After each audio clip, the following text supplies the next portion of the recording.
Hey fellow tennis nerds, a little bit of a different view today. I'm in my stringing room looking out over the fields there, Malta, as you know.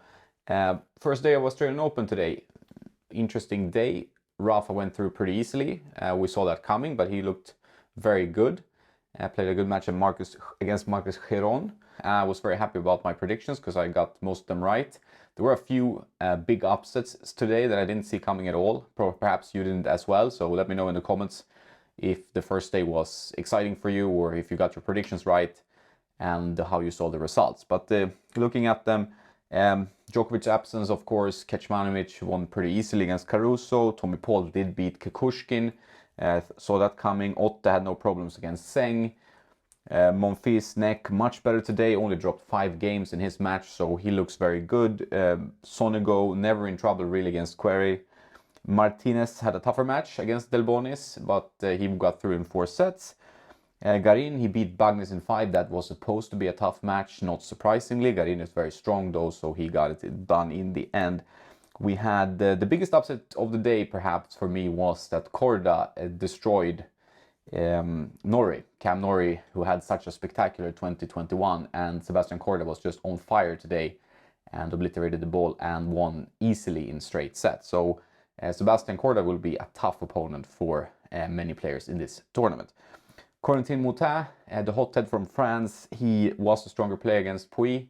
Got through in 4. I did predict Talon Griekspoor, the young Dutch guy, to beat Fognini, and I didn't predict that he would do it so easily in straight sets. Fognini not in the best mental space, perhaps. Griekspoor also a very, very talented player. Carino Busta, no problems with Echeverri, Alcaraz, short work of Tabilo. We had Lajovic and Fucsovic. They did play a 5-setter. That's what I thought they would, but I thought that Fucsovic would win that match. But Lajovic got through in the end, 6-1 in the 5th. So well done to Lajovic. Kozlov beat Vesely in straight sets. I didn't see that coming at all. I thought Vesely's experience would weigh, heavier there, but Kozlov played a great match.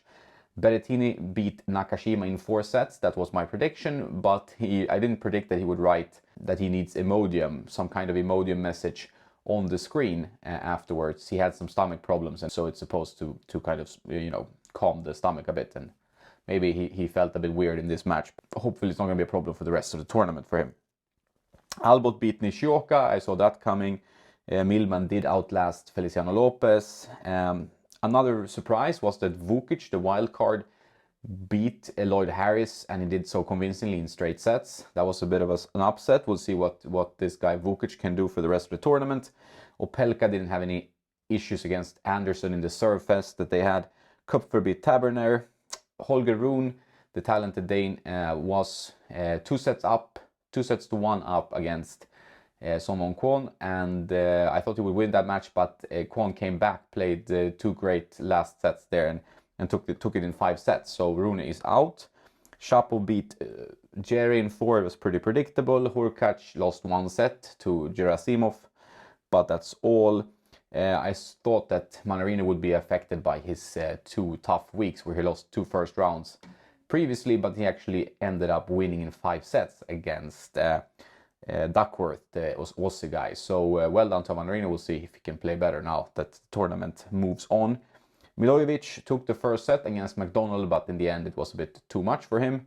And the marathon of the day, Aslan Karatsev, the winner of Sydney, has been playing really well of late. He really struggled against John Munar. He play a little bit more erratic than usual from what I saw, Karatsev, but John Munar is also someone who gets the ball back every time. So you're gonna, be playing a wall, and maybe he was a bit impatient, or, maybe Jan Munar just played a really good match. But yeah, Karatsev got through in 5 despite being 2 sets to 1 down. So we'll see if he can recuperate. He's played a lot of tennis in these 2 weeks before, so we'll see how he feels physically in the coming matches. Big surprise of the day, Kokkinakis lost in straight to Hanfman. I guess the reason for that is all the tennis that Kokkinakis has played. He played 2 tournaments, did well in both, won Adelaide, his first ATP title in his hometown, so that was a big thing for him. Not surprised that he had kind of no gas left in the tank, maybe emotionally, maybe physically, to play in the Australian Open. So Hanfman was there and kind of took the opportunity and won in straight sets. So Kokkinakis out. And then we also had Bonds beat Govojcik, and Hachanov, no problems against Kudla. So that's the men's side of the day. The women's side, some standout results, some pretty predictable results. Ash Barty, killer mode today against Surenko. Only lost one game. So she's my favorite to win this title for a reason, Ash Barty. Georgie, Bencic, Anisimova all played well, all started with a win. Jastremska had to retire in her third set match. Osaka, no problems against Osorio, looks very strong as well. Madison Keys, solid against Kenin, won in a tough two-setter. Sakkari and Krejcikova won. Sakkari had to fight a bit harder. Krejcikova played really well. I forgot to mention her as one of the players to keep your eyes on. She only lost 2 games against Petkovic, so that was pretty impressive. Corey Goff lost in straights against Wang. That was a little bit surprising to me. Mats Wilander said something about her not executing or implementing a proper game plan when she's playing. She's playing making some weird decisions. That was how he phrased it in the studio.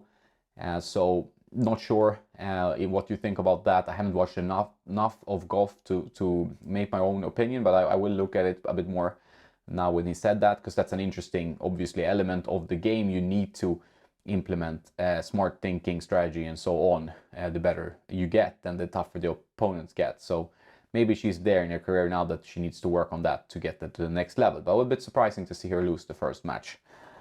And then we had a tough one in Badosa Tomjanovic. I thought Badosa would win, and the first set was competitive. The second set, she kind of ran over Tomjanovic. It was 6-4, 6-love in that match.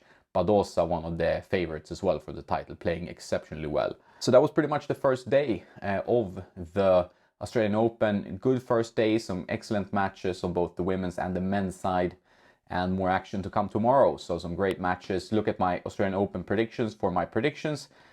Luckily today I got many of them right. First rounds are a bit easier to predict. When it comes to the latter rounds, it gets tougher, more even matchups and so on, but the first rounds are easier generally. Happy I spotted the Fognini upset, although not a shock by any means. Shame to see Kokinakis go out.